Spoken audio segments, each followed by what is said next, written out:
A very good afternoon, and I welcome you all to our today's study group discussion meeting. This is the last meeting for this financial year. So, at the outset, let me thank all of you for your continued support throughout the year for the study group sessions. Today we have with us CA Prachi Parekh. She will be discussing the important decisions and decisions also you're taking. Important decisions, important circulars, important changes that have come up in the field of TDS and TCS.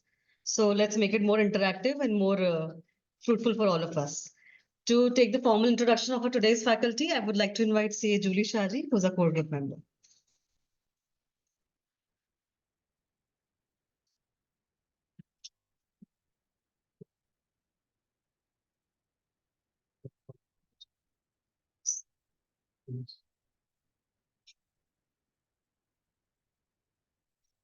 Thank you, Purvi, and good afternoon and a warm welcome to everyone. Today, here I would like to introduce CA Prachi. She's a qualified CA as well as a law graduate, and she's specialized in income tax matters.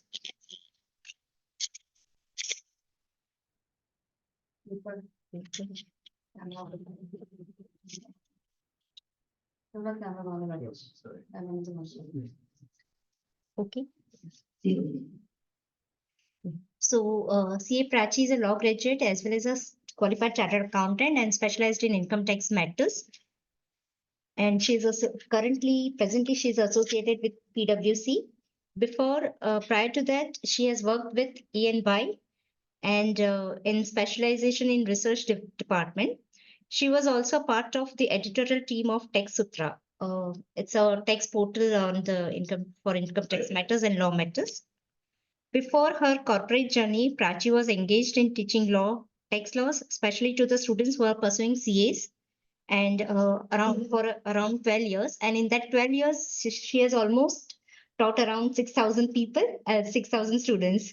So that's a great achievement, Prachi. Congratulations for that. She's a regular speaker in our study circle as well as in many other study circle and of course in the ICAI also. And she's a resource person for the institute. So I request each and everyone to welcome Prachi for a big round of applause. Before she starts her session, I would like Purvi to facilitate. Thank you.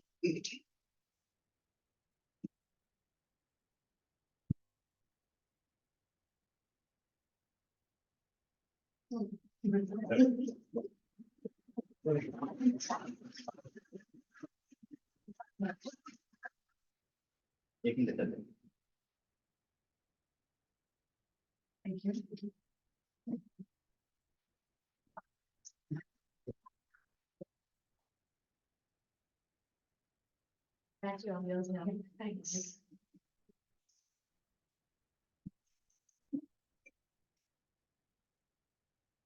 Disconnect from Zoom also. Thanks.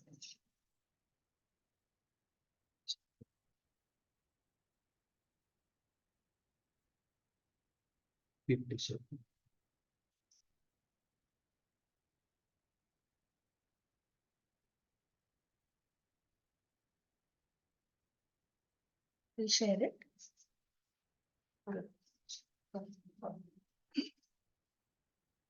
Recording in progress.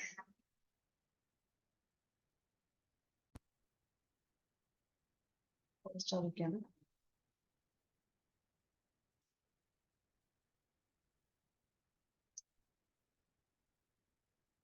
Slide me quickly. Yeah. Let's start. Yeah. Thank you. Good afternoon, everybody. At the outset, it was my pleasure to come here after, I think, 2 years. Right, yeah, almost 2 years. But prior to that, I've been coming here at least yearly once. So it's always great to come to Andheri study group JB Nagar. It's a very interactive group, as my memory would allow me to remember it that way. So today we are going to deal with some recent developments and updates especially under the TDS and TCS related provisions. Now, nothing has newly changed. Okay, this year we hardly had a budget. We would await the entire picture in July, I think. It was just interim, but most of the issues which have come, like 194R, TCS, TDS on sale of goods, those are somewhere settled, I would say, in terms of their interpretation. But the practical problems which are coming up after these provisions are implemented are now starting to show their real colors, I would say. So, what I have tried to do is I have picked up 3 or 4 important provisions which were introduced in the last 2 or 3 years. We would be going through them on a cursory way.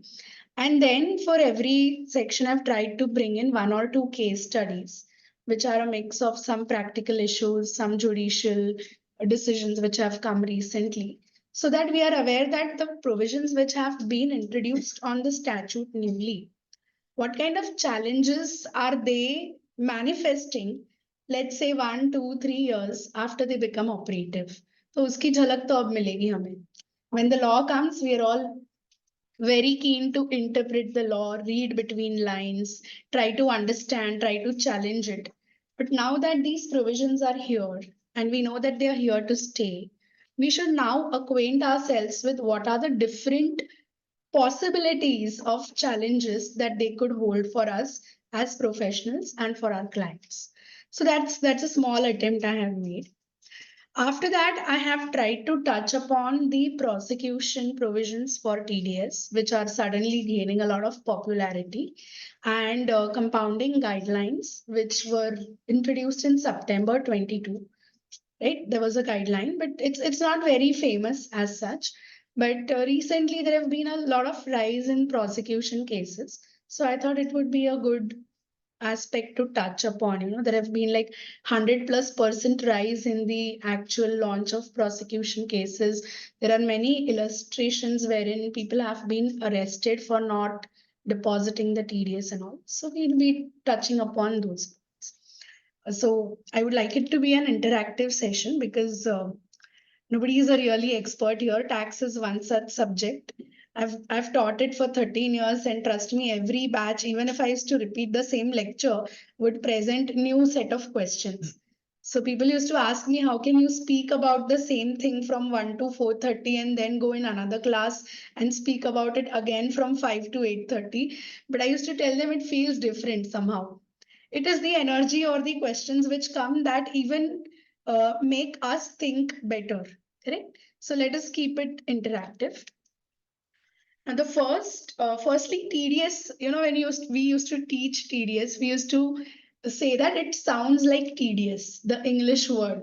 It's actually become tedious now.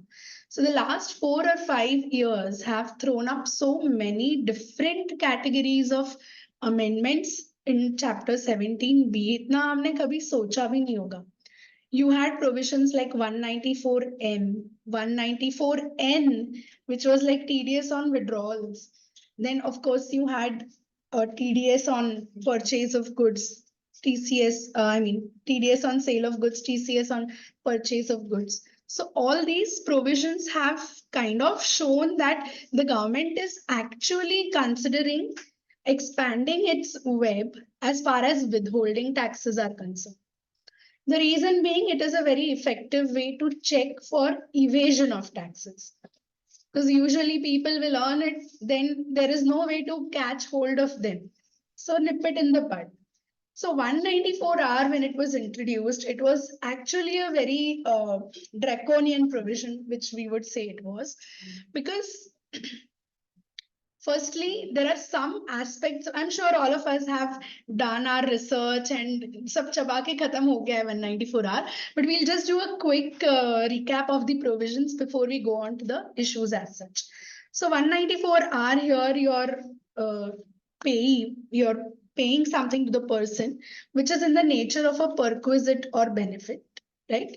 And such perquisite or benefit is arising in the course of the business or profession which is exercised by the payee as such.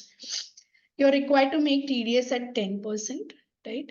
Even if you're paying it in kind, you are required to ensure that the corresponding amount is deposited before the benefit of perquisite in kind is released to the recipient, right? Two important aspects here was perquisitor benefit per se only is not defined in the Income Tax Act. So if we go back to the logic behind perquisitor benefit, we go to the head PGBP, business income, wherein we say that the charging section there says that if you are providing any benefit or perquisite to the person, it is covered within the chargeability of business income. Last year, they amended it to say that it could be in cash, it could be partly in cash, partly in kind, which was typically to take care of the Supreme Court ruling in M&M's case, because that was affecting 194 hours coverage. So they have put in a lot of thought when they brought in this section. The idea being there were many professionals who could be receiving something in kind, like let us say I got a laptop or I got a fancy phone or some other benefit, which was somehow not possible to be caught in the nuances of taxation. That is the logic. Now, one very different thing here was 194R actually doesn't require you to ascertain if this benefit or perquisite which is received by the payee is taxable in his hands or not. So I could receive something which is a result of the professional services which I render, but maybe it is in the nature of a capital receipt, or maybe it is not actually linked to my business or profession, or it is not taxable in my hands as such. There are various examples. See, if you just look at it straight, तो ऐसे लगेगा अरे business and profession के consideration में मिल रहा है, तो why am I saying that it might not be taxable? But the expanse of 194 is so large, considering the two guidelines which were issued by CBDT. Everything they are trying to bring into the ambit of 194R. You get a discount somewhere, right? Or you get a rebate somewhere. They have expressly excluded it in certain circumstances. Meaning what? In other than those circumstances which are specifically excluded, it is bound to be taxable. That is the impression which we get. So a lot of aspects come here, but the pain point here is we are not really required to ascertain if this amount is taxable to the recipient or not.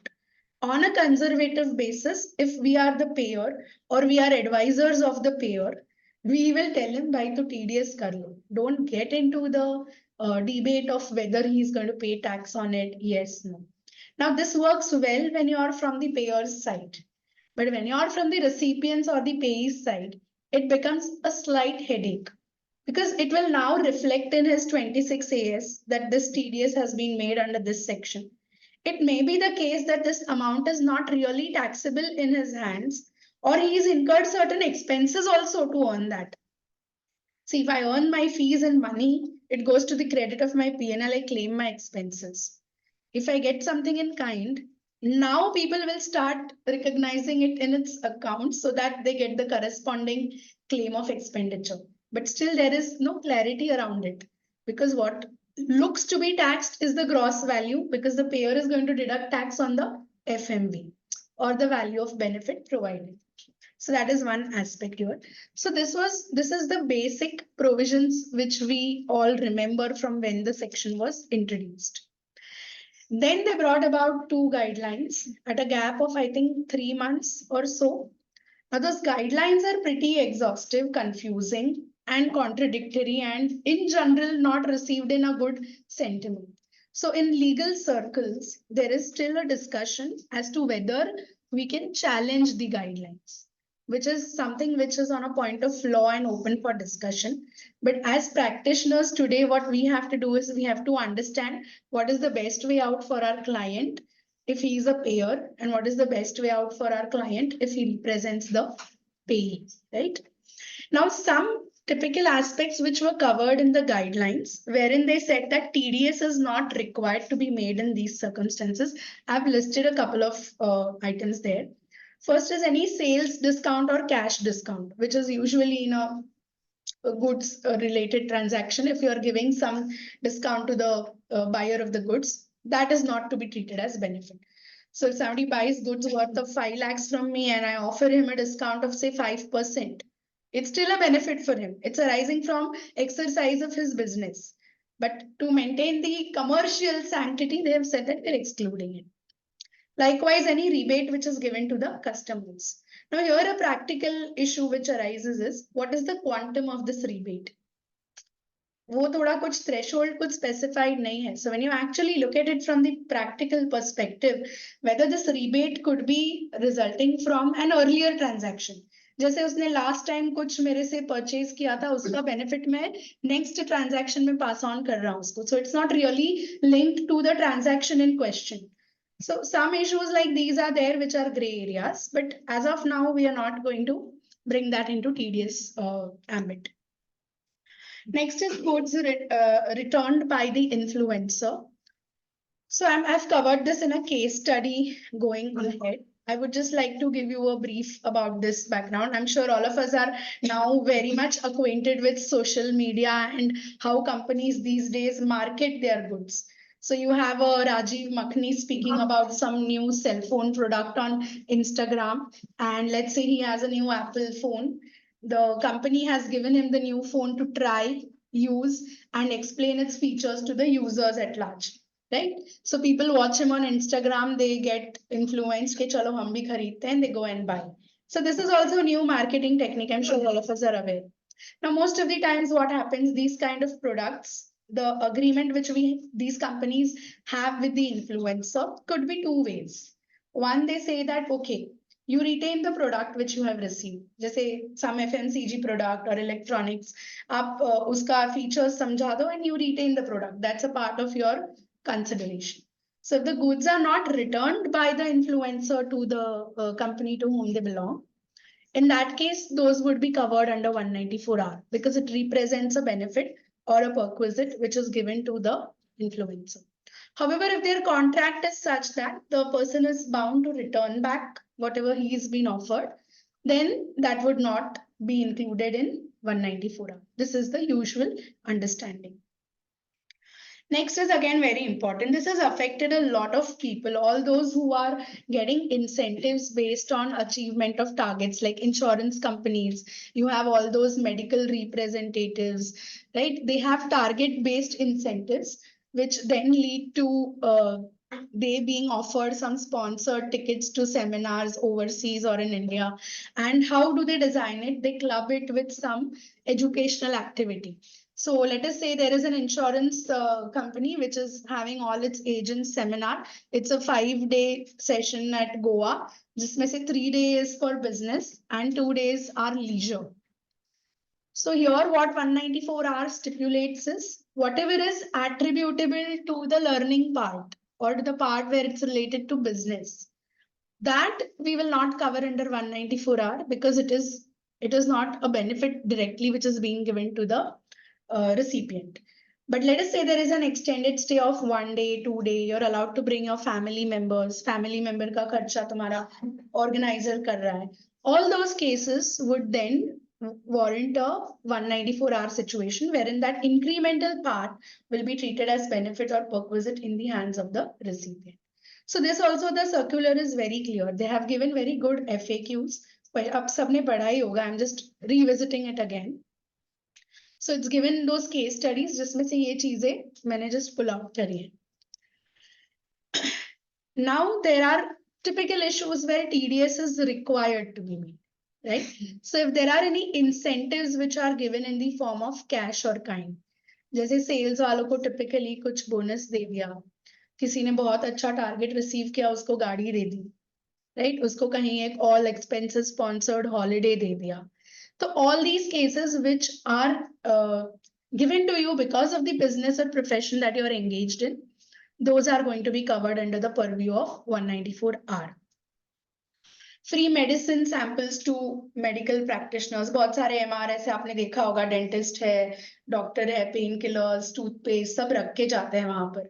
So the doctors typically are not supposed to sell that. Okay, वो ऐसे ही उनके regular patients को use करने के लिए देते हैं, just to understand its acceptance. So all those are also going to be treated as benefits, right? Which are given. So अभी आज अगर एक किसी doctor को कुछ let us say 5,000 worth 50,000 worth का कुछ उसको medicine or या equipment मिला just to test it, right? So since it's more than 20,000, it is going to affect him, and 194R would be made in that case when that payout is made to the doctor, right? So ऐसे issues अभी real life में आ रहे हैं, case studies उस पे बन रहे हैं, and now people are actually facing challenges that how to streamline all of this. Company arrange a picnic for the staffs and. Right, right. For one of the staff. Yes, yes. Maybe go more than 20,000. Yes. In that case, you'll be doing the DD. Yes, yes. So unless it's a picnic where you're going to educate them about some new product, or it's a training session, you have off-site training sessions. So that way you take them, it's not going to affect 194R. But if it is a pure leisure trip, then there is always the possibility that it is going to be brought under the purview of 194. Yes. Not for employees, only for other businesses. Yeah, It's typically not for employees, because see, employees would not earn anything under the head business or profession from your employer. But I will not give a clear answer here, because there are cases under evaluation wherein, you know, you take certain employees out for some trips like this, and there are questions raised whether TDS is required or not. The basic answer is no. Right? If they are my own employees, they are on my payroll, I am technically not required to go in for 194R. But there are also a lot of ifs and buts that come in. You know, I might at times have outsourced employees. I might have people who is temporary labor, contract employees. So then I don't usually do 192 TDS for them. Then what is the situation? Right? Okay. Next is goods retained by influencer, which I already covered when I was speaking about that. And again, yes, expenditure on the leisure component of trips and seminars, which is there, that will be a benefit. Even if you are taking care of family members' expenses, it is going to be a benefit. Now, before we go to the case study, which I have just identified, there are 2-3 practical things which I'm just raising. One is the 26 AS implication. Like I said, when I am the payer of the benefit, I am going to safeguard myself. My intention will be whatever I'm paying out on a conservative basis, I know I have to deduct TDS. Otherwise, I will have my own set of trouble with assessing in default and interest and all those things. It might be the case that for the recipient, it may not reflect his taxable income, correct? Or let's say I buy some inventory, some stock, and there is some discount. That particular product is not something in which I deal with, but I still ended up buying. Let's say I wanted to gift some thing for my families and friends, and I went and I bought a whole, let's say 500 quantities of something, and I got a discount. Now, I know that this is not my business or profession. As in, I have not purchased these goods as a part of my business or profession. So I'll say, bhai, is pe 194R mat karo tum. But the seller, he will say, oh no, I am selling these goods to you. I'm giving you a discount of say 1 lakh on this. Why? How do I safeguard myself? I need to do TDS on this. There could be a point of view which is different from his perspective and the payer's perspective. So conservatively, the payer deducts TDS. So it's going to reflect in his 26 AS. Now the buyer, unfortunately, has not bought or consumed these goods as a part of his business activity. He had brought them for his personal or other reasons. Still that amount of whatever 5 lakh, 10 lakh is going to show in his 26 AS. Tomorrow, if there is a query out of that thing, how does he deal with it? So this question comes out because for applicability of 194R, you are typically not required to examine के सामने वाले के हाथ में ये income taxable है या नहीं है. तो मैं मेरा thing safeguard करने के लिए मैं TDS कर दूंगी. But there are chances that the recipient might be adversely affected by this, and उसको शायद उसके assessments में he will have to justify why this is not reflecting in his business books. Could be a possibility. Second is what I raised, whether the recipient can claim any expenditure before, he offers that benefit or purpose it to tax. Now, let us say if I've received something which I have already recognized in my P&L, and that is the same amount at which the person who paid it to me has made TDS, it is automatically taken care of. समझो मुझे 3 लाख का कुछ laptop मिला, वो मैंने मेरे books में recognise किया उसके फेयर मार्केट वैल्यू रूल्स के हिसाब से, पेयर ने भी उसको 3 लाख पे टीडीएस करके मुझे दिया. My issue is taken care of because all my expenses are already on my debit side. But suppose there is a situation ke there might be the case that I have incurred expenses to get something which is a benefit and I'm not really showing it in my P&L, but yet I have to bear TDS. So is there any other way where I can say that I need to claim these expenses? Because the law has not given me that specific mandate in the TDS provision. That you go in for some claim or something like that. So what is the effect of this is whatever is hit by 194R, we would have to compulsorily account for it in my P&L. If it is something which is a thing or something in kind. If it is in the nature of discount or so, it is automatically recognized. That is one aspect. Whether it is in kind, they are not going to books of financially. How can we do? So because we are not making any payment. So I would say it is at the FMV, I could recognize it. No, that is what I said. If I receive a laptop, aaj tak I was not showing it because there was no way, or I would avoid it. Why to inflate my credit side? But abhi, if I have to claim expenses also out of that, let us say I have a expense ratio of say 30-40%. अब मैं वो 3 लाख जैसा मुझे साल भर में समझो 5-6 चीज कुछ मिला है जो काइंड में. If I don't incorporate it in my P&L, वो 5-6 lakhs का 30% claim is what I'm losing out on. You have not paid it, no? Unless you pay, how can you claim it into your books? I have received it. You I have received it. Income. हाँ. But how, either you treat as an income. हाँ, that's what I'm saying. I treat it as your income in kind, recorded at FMV. So this section will now force me to do that in a way. That is what I'm trying to voice out. कि मुझे अगर if I'm aggrieved by the fact that I receive a 3 lakh ka laptop and I'm just 30,000 TDS deduct हो गया उस पे, there was always a possibility, that my actual tax liability could be lower because 3 lakh में से let's say 30% भी मैं लगाऊं तो 270 would have been my net income. But आज तो तुम 3 lakhs पे ही TDS deduct किए हो. So if I want that income to get the benefit of claim of expenses, I am now compelled to bring it into my P&L at the value at which the rules provide for that way. And if I choose not to bring it in my P&L, then there may be a possibility that my tax liability is inflated and accordingly my refund would go down or something like that. Because 30,000 आपका TDS deduct हो गया, सामने 3 lakhs है. अगर मैं expenses का claim ले सकती तो वो 3 lakh कम होके कुछ और होता. तो मेरा ultimate tax payable भी तो उतना कम हो जाता. That is what I'm trying to say. So again, conservative application of 194R. Pair को तो जब वो पे करेगा या क्रेडिट करेगा whatever is earlier उसको सामने TDS करना है. हो सकता है कि वो इनकम अभी मैंने accrue ही नहीं किया. I've just received it, but it's not yet accrued to me because of the method I follow or some other reason.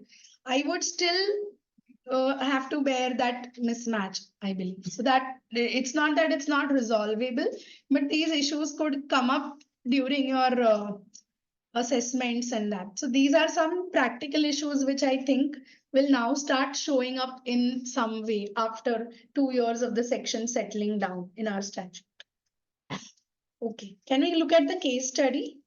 Can he claim the refund out of this previous deducted, even if he is not showing in the income? You will show the income. You will have to show the income It compulsory. is such a Big amount. that it is not taxable. Why he will show when it is? So that is the first thing that's going to cause some litigation here because I will say it's not my income, right? But I will have to, there is no other way. They have to bring something here. Yeah. Exempted income or capital receipt or something. We can treat it as a capital receipt, but the payer is not going to acknowledge it. He will make the TDS. Then I have to put up a fight with the tax authorities to prove that this is not typically chargeable in my hands. Because of 194R, my TDS was deducted and now give me my refund. You will not claim the TDS then, other side. Then they will say, you have not shown the income. Carry forward. That, How we know? See, if TDS is that they. So will not arise from the report, which is the carry forward it. You But- say, next time, next person is there. There is no reason. Why आया नहीं income तो वो आएगा एक साल का दूसरे साल में नोटिस. आप carry forward तो आएगा ही नहीं ना, वो next day 26 days में नहीं आना. Mix match का notice है. सर मैं हाँ मैं वही बोल रही थी आपका मिसमैच तो परमानेंट रहने वाला है केस में. It becomes a capital receipt. हाँ, so that is what we have to prove. हाँ, then if you say it's a capital receipt, you have to justify it, na? Otherwise that gap will remain till somebody realizes and asks you what it is. So you were wanting to ask something, पीछे. आपने hand raise. हाँ, मतलब 194R में 20,000 is the threshold. उसके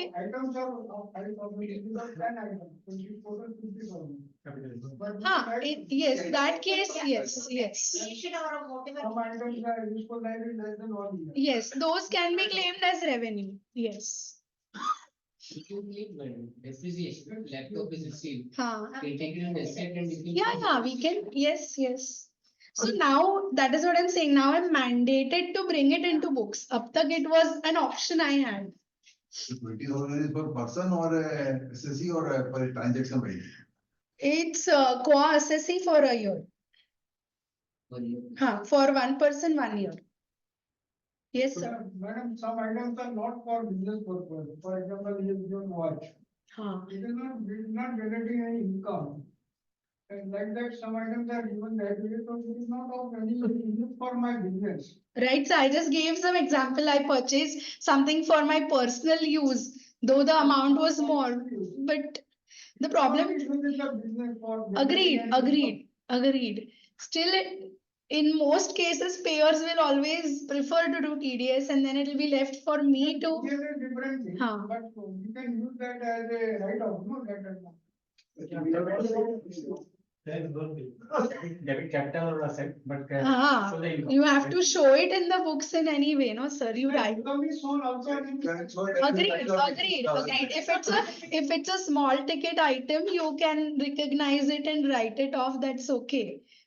But for the, That could be challenges in GST also, right? yeah.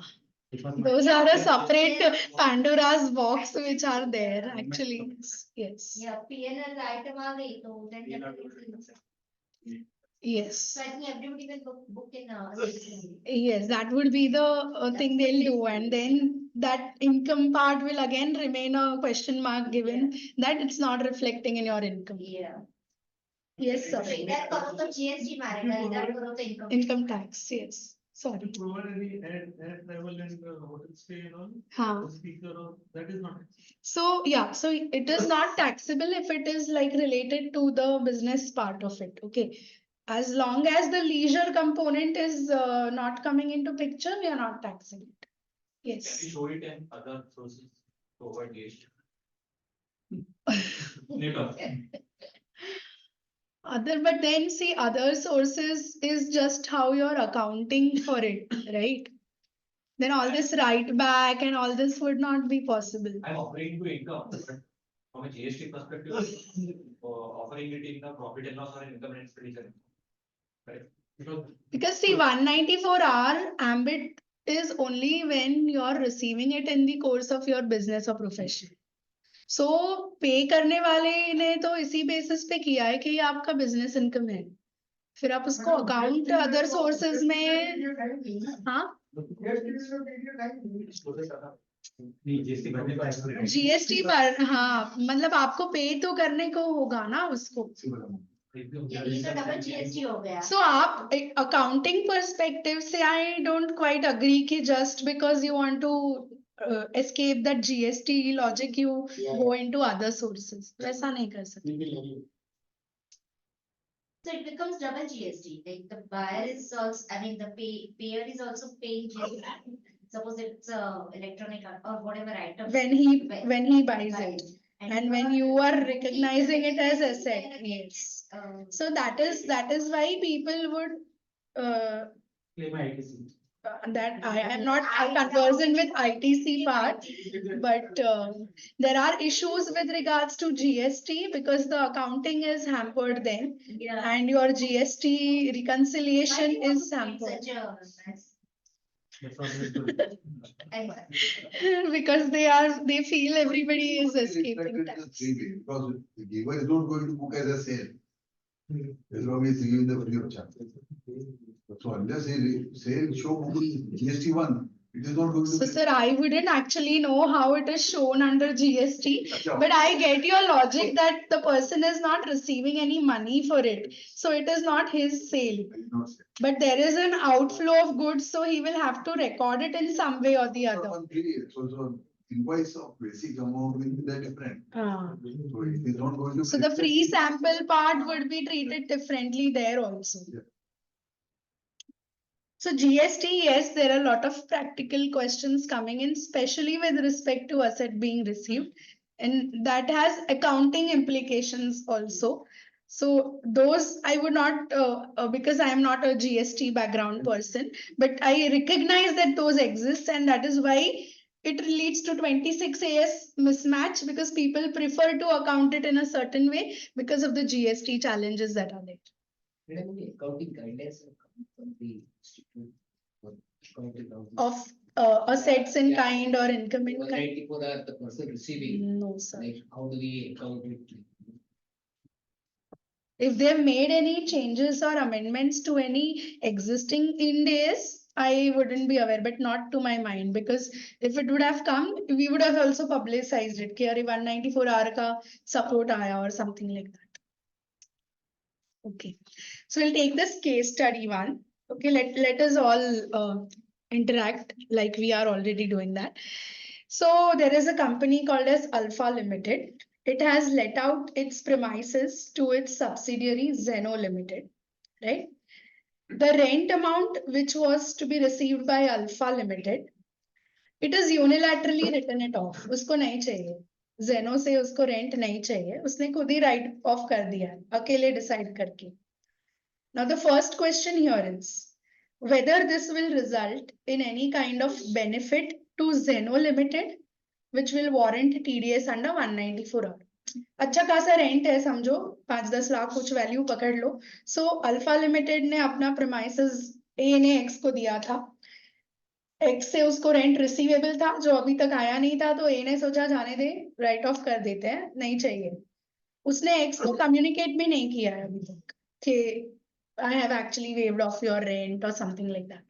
Is this legally, technically a benefit for X?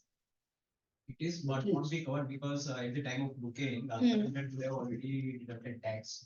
On a In equal certain 194I, booking or payment whichever is earlier, since it is a right of case. One second. Alpha is going to receive the rent. X is going to pay the rent. Let's not assume what X must have done. ठीक है, उसने credit किया कि पे किया, उसको side में रखो. हम अभी 194R पर्सपेक्टिव से सोचते हैं. समझो X ने अभी तक बुक्स में एंट्री नहीं पास किया, 2 महीने का रेंट आउटस्टैंडिंग है, X ने कुछ भी नहीं किया है, इसमें TDS कुछ 194I पिक्चर में नहीं है.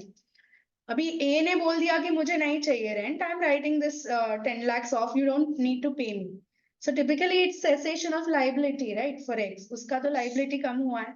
But will this result in a benefit or perquisite under 194R? No, I yes. think this is, That's notional income also. for as a GST purpose, it has to be. चलिए भाई आप GST बीच में मत लाइए. All right, yeah, I get that. I'm just looking. So alpha it is notional income, but I will not really recognize it as notional income right now, right? Mercantile business GST. He has to book the increase in money. Alpha will already book the income and now he Alpha has already passed the entry and now he is writing it off. He can write off later on. He cannot write off. No, but he wrote it off now and he is not informed X or he is informed X. My question is whether I should be looking at 194R on that 10 lakhs, which I have now written back of my own. No. Let's keep GST accounts, everything aside. Let's just single-mindedly analyze whether this falls within the meaning of benefit or perquisite. Once we answer that, automatically, trust me, the other answers will come into picture. Once we take one way or the other. Principal on the basis of the rent, he has to need the TDS. First, TDS under 194R. the rent basis, because rent is charged. He Okay. cannot ignore it. Okay, so what is my understanding here? I will share. First of all, let us branch this situation into two things. One, X is not aware that A has written back the rent. And let's say X is made aware that I have written back the rent. Both circumstances, my answer is going to remain the same for now. Now, merely writing back something of my own without consulting X. Does it legally absolve him from paying that to me? No. मैं आज कुछ भी मेरे को मेरा income suppress करना है, कुछ मेरे रिसीट्स दबाना है, तो मैं अभी के लिए एक एंट्री पास कर देती हूँ कि ये नहीं चाहिए रेंट मुझे. उसको तो मैंने कंसल्ट ही नहीं किया है, वो बेचारे को पता भी नहीं है कि मैंने मेरे बुक्स में हिसाब डन कर दिया है. So is legally X aware कि उसको भी पे नहीं करना है? Have we made any modification or amendment or anything to the contract which might exist between the two of us? No.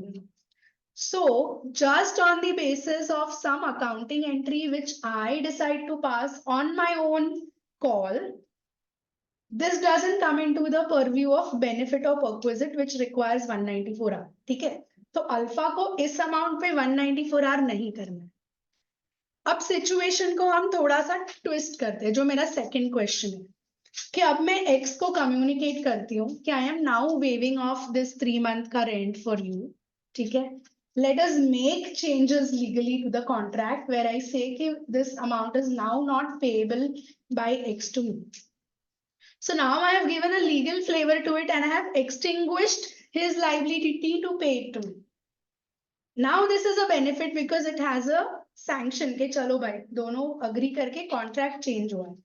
So now there might be a possibility that Alpha would have to deduct TDS under 194R on that 3 months ka rent which it decided to waive, which resulted in a benefit for, and this would then be a notional saving for X, not for A. Because had this been waived, had this not been waived, he would have to pay it. But अब उसको ये wave कर दिया तो उसका 3 महीने का rent का सेविंग हुआ जो उसको इनकम बताना पड़ेगा बिकॉज वो उसके 26 ईयर्स में रिफ्लेक्ट कर, राइट? तो पहले कॉन्सेप्ट क्लियर होगा तो आंसर्स दिखेंगे. दो I still don't know what will be the GST implication on all of this, right? But this is how we look at it from the accounting and tax perspective. So just because of some accounting entry, I cannot take a call of making an amount of benefit or perquisite. I would still have to look at the technical elements of it, right? Everybody agrees. Anybody has a different view to challenge me? Yes, sir. First case में वो अपना income भी reduce कर रहा है, expenses भी बढ़ा रहा है, तो आइडियली फर्स्ट केस में तो वन सर कौन अपना इनकम रिड्यूस कर रहा है? अल्फा अल्फा, जैसे आप बोल रहे हो रेंट रिसीव्ड है तो वो इनकम उसका कम कर रहा है. हाँ, इनकम भी कम कर रहा है और वो वेव ऑफ कर रहा है, कहीं कि वो एक्सपेंसेस रेट भी कर रहा है. हाँ, Right now. राइट ऑफ कर रहा है. Write off भी कर रहा है. तो आइडियली मतलब इस केस में 190 आना चाहिए मेरे हिसाब से. R. TDS on rent is applicable to Alpha in any way. Because it's already mercantile basis accrued. See, not taking money or not collecting the fund is different. नहीं 194R 194I बोल रहे हैं आप, वो पेयर ऑफ द रेंट करेगा ना sir? Either accrued or pay, whichever the first. Agreed, but वो to my mind वो एक्स लिमिटेड करेगा ना. क्यों 194I का जो TDS होता है सर, जो रेंट पे है वो जो पर्सन रेंट पे कर रहा है वो करेगा, तो मेरे स्टोरी में वो एक्स करेगा ना. But X is to deduct it, no, it's for contract. See, because monthly rent. X has to deduct it as per contract, but X ने बुक्स में कुछ पास ही नहीं किया है ना अभी तक, 3 महीने का. Maybe outstanding.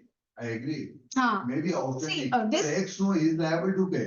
X is liable to pay sir, but अभी ये स्टोरी में हमने X ने उसके बुक्स में क्या किया है उस पे साइलेंट है हम. तो हम ऐसा मानते हैं कि X ने बुक्स में अभी तक बुक ही नहीं किया है वो चीज, ना आउटस्टैंडिंग दिखाया है. लेट्स से आज के बाद के 3 महीने का रेंट है, वही ए ने कॉल ले लिया कि नहीं चाहिए मुझे, तो 194 आई एक्स करेगा. आई अग्री, वो एंट्री पास करेगा तब करेगा, उसने अब तक किया ही नहीं है. But X is a, if in your case, X is a silent, Hmm. so alpha is also silent, na? How it can be that alpha has to book? If X has not booked or X has not given anything intimation that he is going to pay or he is going to charge. It is just to bring out the possibility that what happens if the rent is waived off. So here alpha is saying कि मुझे नहीं चाहिए तेरे से 3 months का rent, मैं मेरे books में write off करता हूँ. He didn't inform X. He took a unilateral call to do that. हाँ, but not informed, but X has not passed anything, na? So for that, it is like a उसने तो कुछ किया ही नहीं है. It is like a waive off only or write off only. So then 194 all get right automatically. हाँ, so that is what we मतलब. not- हाँ. Then the I will first attract. No, if X books it, हाँ. If X books it, I will attract. If alpha waives it, R will attract. Both will not attract. X will book it, तो I will attract, तो R का सवाल नहीं है. But मैं बोल रही हूँ X ने कुछ नहीं किया. X को पिक्चर में लाओ ही मत. हमारा क्वेश्चन ये है कि सब्सिडियरी को कुछ अगर मैं पे करती हूँ, पेरेंट कंपनी सब्सिडियरी का कोई बेनिफिट यूनिलैटरली बोलता है कोई इनकम के अब ये मत पे करो मुझे, तो सब्सिडरी को तुमने ये दिया, वो उसके हाथ में बेनिफिट है या नहीं है. कुछ भी हो सकता है, ये रेंट हो सकता है, कॉन्ट्रैक्टिंग हो सकता है, प्रोफेशनल फीस हो सकता है, इंटरेस्ट हो सकता है. वेवर ऑफ लोन भी तो आज 194 आर में कवर्ड है ना, ये उसका ही एक एग्जाम्पल है. करेक्ट. सो प्रैक्टिकल सिचुएशन में तो क्लियर होगा कि इस एक्स को बोला है, आर ने ये किया है. This is a illustrative indication कि इस तरह का रेंट वेव ऑफ किया तो भी 194 आर आएगा if you have legally communicated कि ये लाइबिलिटी अभी एक्सटिंग्विश हो गई. यस. रेंट देने की पोजीशन में ही नहीं है तो रेंट कहाँ से आएगा उसको क्लियर तो रहेगा. सर वो अलग डायमेंशन हो गया. अभी सबको ही सब What was it? yeah, And this alpha is writing it off and actually debiting the expenses. correct. He cannot be eligible for the expense if it's not done the needful from TDS point of view. Correct. So I think even if it doing unilaterally, he need to is affected by the 194 because it's going to claim an expense out of in this period. That's how I would take this. No, here I don't know. I hold a different view because there has to be a legal backing, no, to say that you don't need to pay. Today I take a call, it might be a temporary call. I might again go and charge him, say 4 months down the line for the entire amount, which falls in a different financial year. Just putting a point across. So, point here is an accounting entry will not actually determine कि आज ये benefit हो गया कि नहीं. You need to have some legal element to justify that it actually resulted in a benefit. सामने वाला was aware that this is happening, right? Madam, ये 48 to भी tax holiday पे आएगा ना, many related people. it will हाँ, come हाँ, across. yes. So no, this kind, even if he wakes up or whatever, in the person paying will have to report it and it will. Yes, actually yes, sir. I am not. signal. He will have to report it, but even if he reports it that way, waiving off kiya to, I'm saying X is also taken into confidence and it is legally closed. कि now you don't pay.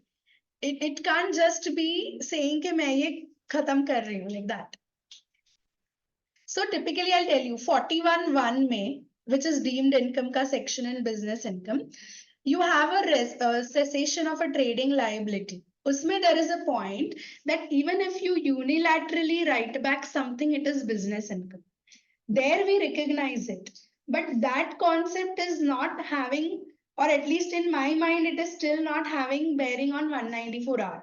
What the income tax department thinks, I don't know. Maybe it might also think like you all, कि अकेले write off कर दिया तो भी तुम 194R करो. That is a proposition which needs to be tested. This is a possibility I'm putting forth, right? will never agree. All right. Then one thing, Yes. already 194I compliance has been done in the first place. Hmm. And also at the time of right, 194R would come in picture or not? Yes, because it is not like two sections on the same payment. Here the onus to make TDS is on opposite entities. Then both of them would have deducted each other's TDS. But typically, if this guy is now not paying 3 months current, he would adjust that TDS which he would have recorded, na? X limited, abhi, when would R, I mean 194R come in picture when X is not required to pay 3 months current. So if he's passed an entry, booking that amount and accordingly passed an entry booking the TDS component, all of it will go for reversal, no? Payment is to be made, right? Simply reversing. No, if he's not paying the rent or neither even crediting it now, why will he pay 194I? It has to be paid, at the end of the first month itself by 7th of the. So if that has happened, then there is no way out.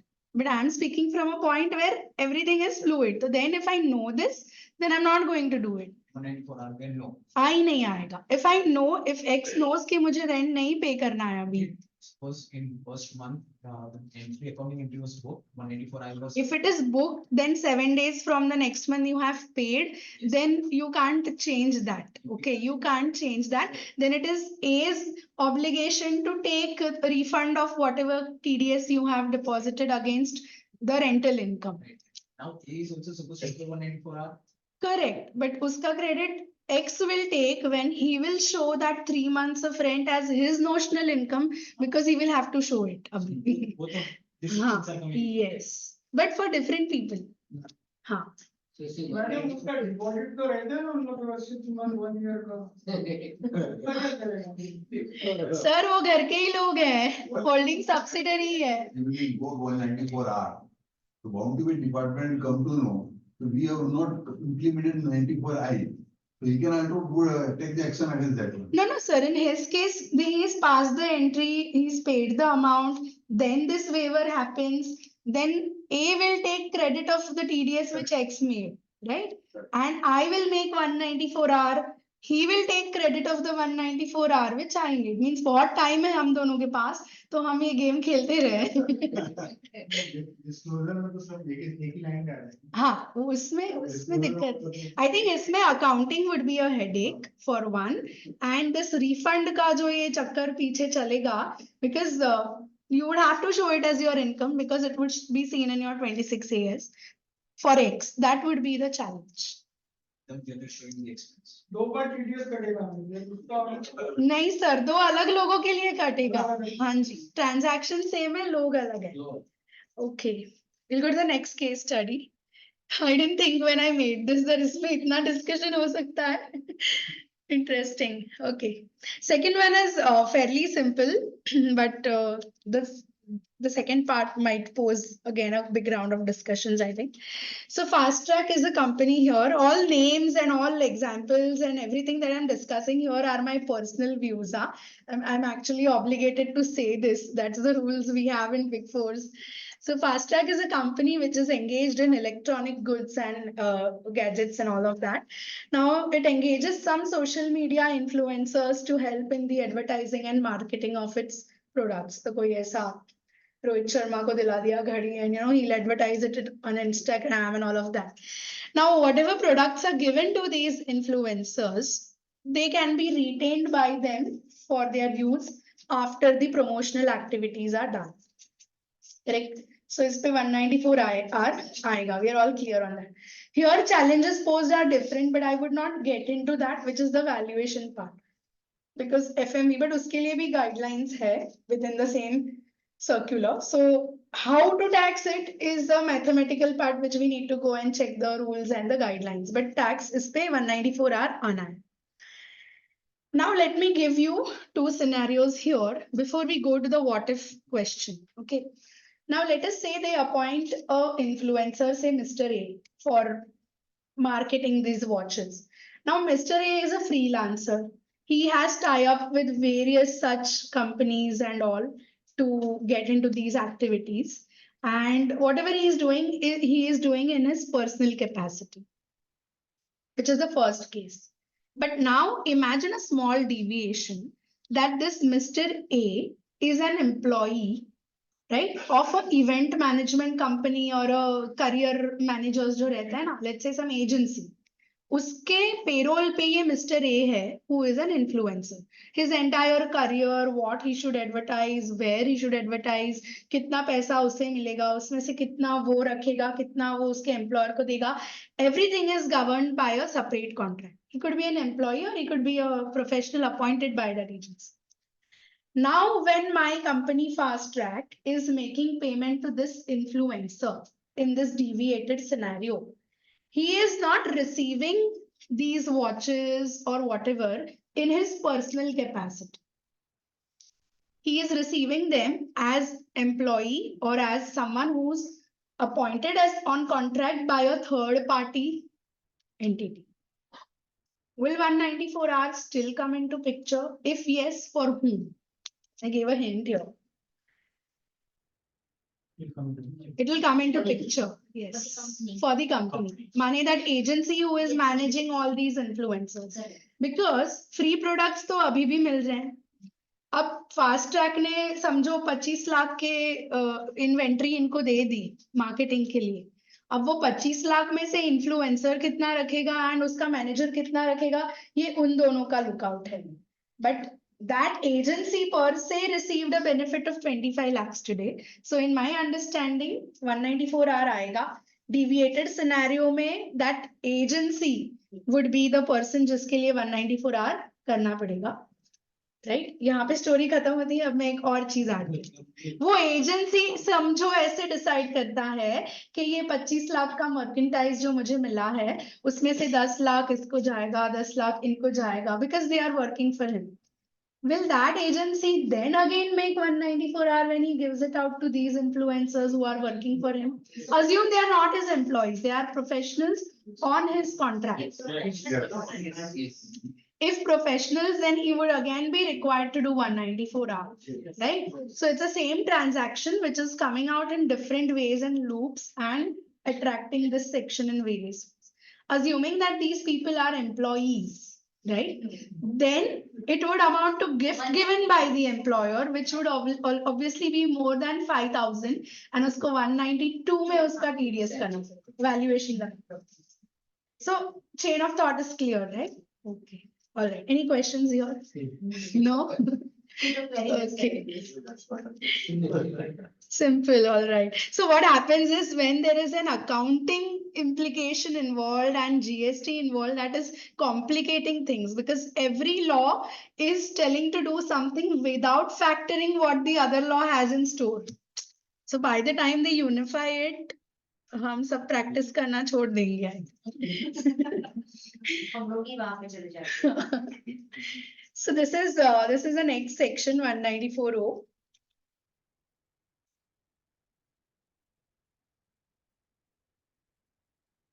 And it's 194 hour, what is the loan payment also is included in this one? Which is included. Loan. Waiver of, in the circular mentions that if there is any loan waived off and all, it is also considered to be a benefit of acquisition. Suppose that if the company went to the liquidation or NCLT and the waiver of the loan of sale then by the bank or even the, No, if there are, It off. they don't pay the other traders outside unsecured traders. see, the case law support which we have is not factoring instances where there is an event of liquidation or there is inability on the part of the company to pay off and then it has been waived. It would still then amount to a benefit, I agree, and it would add to the tax dues, which is the view I take. But there you could fight it out possibly. But if it is a usual commercial understanding of waiving off some liability part may and then it will. That case is really a benefit. No. Say for example, Adani ka bank are paying the loan. हाँ. So usme I don't think we will be able to make that as a plausible point ke. It's academically point of view I'm discussing. No, academically only and same. Academically, I feel it would still attract Correct. 194R and add to your tax dues. Correct. How you fight it out in the court of law is something which is not right now a part of this discussion. I see, so trade credits, everything to right. Yes, yes. Then it will lost. Packets are getting it off again to the 194R you're paying. पैसा लगेगा कहाँ से? Tax भरने के लिए. It's becoming a circle now, vicious circle. Yes. But it's the Problem. already patent है, ऊपर से TDS का. So it's a double loss. for the- पैसा ही नहीं है। So for the recipient यानी for the person whose loan is waived off, या उसके लिए। उसके लिए तो मुश्किल ही है because एक तरह उसको आप बेनिफिट दे रहे हो, दूसरा उसका TDS डिडक्ट हो रहा है, उसको जाके वो इनकम दिखाना पड़ेगा. I don't know what kind of For complexities. the payer also, for deductor also it's the same. Yeah, he has to write it off and still make Yeah. TDS. So double expenses. They said that, tax. That is how it This is. is actually something. So yeah, that is what I'm saying. Once the section came that time, we all looked at the legal provisions, but what all issues it is throwing up. Now all this has started coming up, what and how to do it and all. So there are, Clarified this circular, this, because I don't. so waiver of loan is mentioned there. Yes, the first circular which came mentions example में waiver of loan. But it's also sure. 194, all these are person who is having tax audit only, no? No, sir, 194 are. There is no. For individual and HUF, yes. For others, there is no criteria for tax audit. 194R applicability is saying, so company firm है तो उसको हमेशा करना है. If you are an individual or HUF in business, then all the sections say that. No, only in the preceding year, if your gross income or this was above the limit of tax audit, only then you have to do No, it. no tax on it, but it's changed in one. हाँ, so मतलब tax audit करवाना जरूरी नहीं है, आपका threshold defined है, which is now 1 CR. You go to 194O now. This is also interesting. One question. Can I- Yeah, sure. Regarding 194R. Yeah, sure. If the expense was booked under 194C Huh. and then it was reversed, then it will add. Apply 194R. Yeah. So like I said, it could be contracting, it could be rent, it could be interest. In this case, when you're waiving it off. So like he booked 3 months ka rent. वैसे let's say we booked 3 month ka AMC ka income. And then I decided, okay, let's waive it off. Still that would be there. Why? So it will, my question was not to just limited to this. Yeah. So it will be considered in the definition of perquisite as benefits, 194C.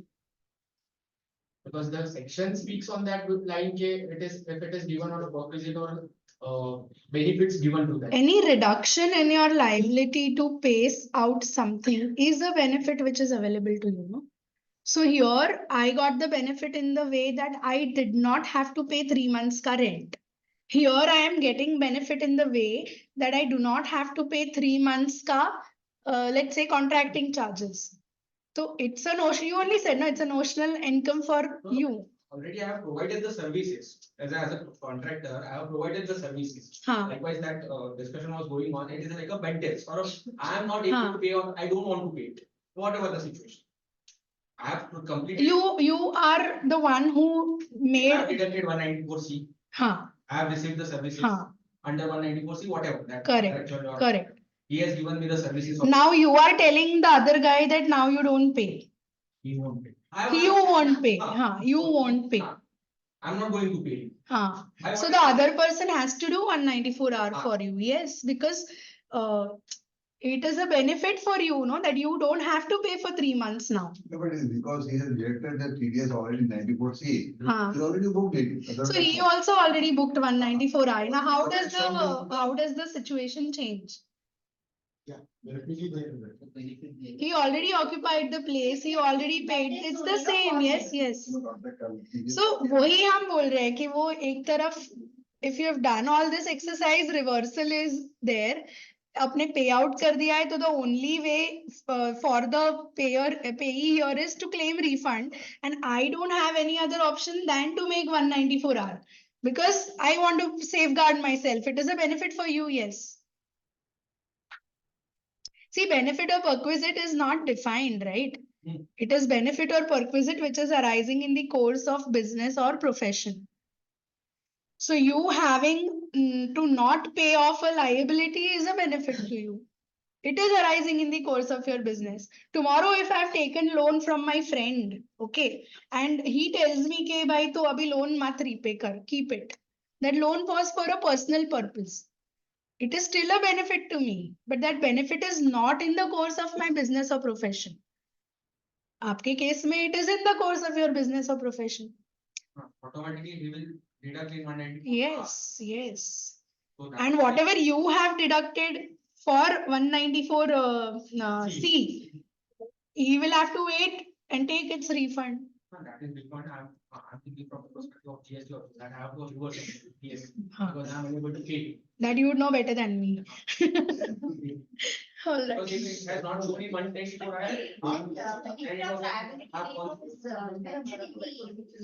See, benefit or perquisite is not defined is the major obstacle. So everything which results in an actual or notional income or gain for me is bound to be covered within the meaning unless it's specifically excluded.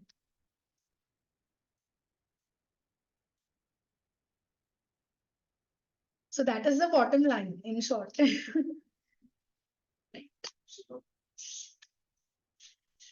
Okay, we go move on to 194O. Now this is TDS in the case of e-commerce operators. It was again introduced, I think, हो गया 3-4 साल हो गया रहेगा इसको. Now its practical thorns have started to spot and affect everybody. So here typically we all know how e-commerce has picked up. So you have platforms like Myntra, Amazon, whatever, Blinkit, Ola, Uber, everything is a e-commerce platform. So any e-commerce platform which is providing any kind of services to an e-commerce participant, which is helping that participant to grow its business or make sales of its goods and services, it is going to be covered under the ambit of this section, right? Now the operator here is required to make TDS at the rate of 1% on the gross amount which he is going to be paying to the e-commerce participant. Gross amount of sale actually, माने whatever sales were effected through his platform, uska 1% this guy is required to deduct. Now, last line समझाने के लिए I'll give you directly an example only. Suppose there are instances at times when we order something on Zomato. ठीक है, I order some pav bhaji from Shivsagar on Zomato. Now here I am not making any payment directly to Zomato. I usually pay the restaurant. ठीक है, मैं COD भी लेती हूँ या कभी कभी उधर आता है, you are paying to the vendor or you are paying to the platform, correct? So what the last line here is saying, even if whatever you are buying online, उसका payment अगर आपने directly पार्टी को किया है, e-commerce operator को नहीं किया है, still e-commerce operator को वो भी consider करना है in making that 1%. So I'll give you an example. Suppose I order something from Myntra. And there is, let's say, some dress line which is registered on Myntra. And if I buy some dresses from dress line on Myntra, they are going to say you are paying to dress line directly. Okay, that is the agreement they have between themselves. I am buying something from, let's say, Pantaloons, which is there on Myntra. There the agreement is that I am paying to Myntra. So अभी dress line वाले case में मिंत्रा के पास पैसा जाता ही नहीं है, पैसा किधर जा रहा है directly dress line. But because of Myntra dress line का अगर 10 लाख का सेल हुआ है तो मिंत्रा को 1% डिडक्ट करना है. आप समझ रहे हैं ना, मिंत्रा के पास तो वो 10 लाख, सॉरी 0.1 कभी कभी कुछ रिपीटिशंस और वो लोअर TDS करने के बाद I think they have reduced it, right? क्या बोल रही थी मैं, हाँ. सो ड्रेस लाइन का 10 लाख का सेल मिंत्रा की वजह से हुआ. मिंत्रा के पास वो 10 लाख में से कुछ भी नहीं है, फिर भी उसको 1 लाख का TDS करना है. So they have to have that contract between them. That is the irony of this last point. So even if the payment is made directly to the participant, because it was facilitated from your platform, you are required to deduct TDS, right? Now छोटे छोटे लोगों को उन्होंने बख्श दिया है. So if it's an individual or HUF, the gross sales are less than 5 lakhs, they have furnished their PAN and Aadhaar to the recipient. If all this is there, then you need not deduct TDS under 194O, because a lot of retailers have now also registered themselves on Amazon and all, especially after the COVID scenario. So small time people have been saved from this. However, if there is any advertisement which is hosted or there is some other service which is provided, उसके relation में कुछ payment अगर आप collect कर रहे हो, तो उस पे ये section में TDS करने की जरूरत नहीं है. Commission उधर इधर किधर होगा वो अलग logic है. 194O is not going to come into picture. फिर there are these definitions which we can skip. We would rather go to the example which will be more interesting to, visualize what I'm trying to say. So Amazon, Airbnb, Zomato, Swiggy, Myntra, Flipkart, Lenskart, all are examples of e-commerce operator. Ola, Uber, right? Blinkit, Zepto, Borzo, सब कुछ e-commerce operators है. Everything around us is now e-commerce, right? All right. Now there is no threshold which is provided over here. ठीक है, जैसे 5,000 है, 10,000 है, ऐसा कुछ नहीं है. तो जितना भी आपका once that 5 lakh वाला वो exception में आप figure fall in नहीं करते हो, you have to do the TDS.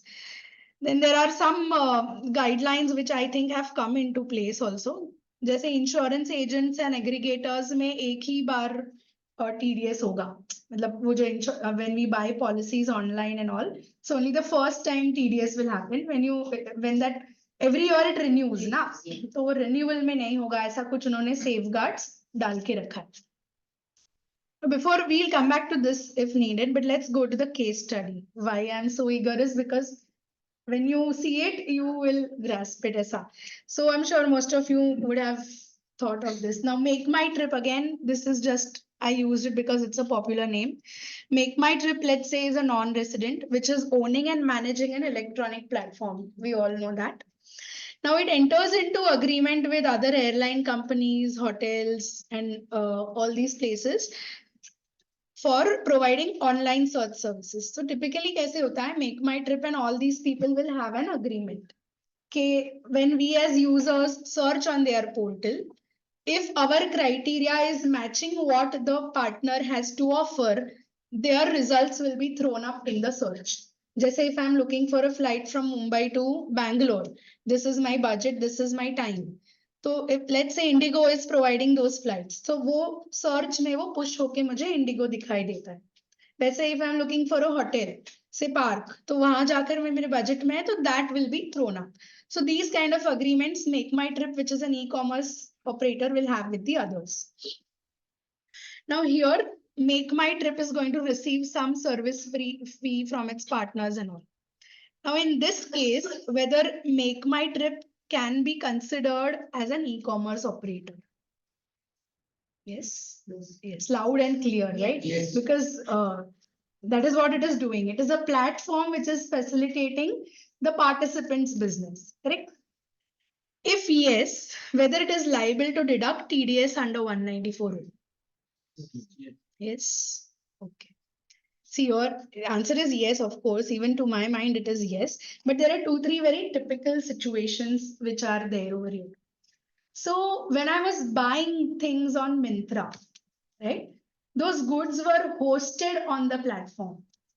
When I'm buying something from Big Basket or Amazon Fresh or whatever, I can see those products listed there. कि मुझे whatever sauce चाहिए, chips चाहिए, दिख रहा है, clothes चाहिए, दिख रहा है.